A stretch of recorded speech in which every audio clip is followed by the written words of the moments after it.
with Core Outdoor. I thought I'd take a few minutes today to go over the differences between capped composite and PVC flooring. As a designer with Core, this is one of the more popular questions we are asked daily when sitting down with our clients.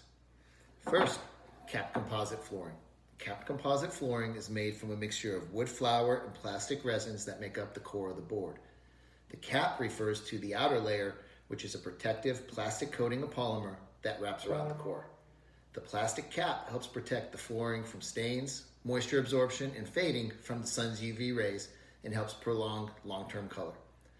This flooring has a natural look with wood-like textures and colors, making it a great choice for those who want the appearance of wood with the added durability. An occasional rinse or power wash and your floor will continue to look great for years to come. Next, PVC flooring. This flooring is made entirely of plastic, meaning there's no wood content at all. It's 100% synthetic.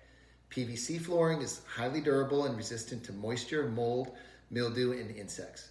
It is also generally more resistant to scratches, fading, and stains than composite because of the makeup of its advanced PVC cap.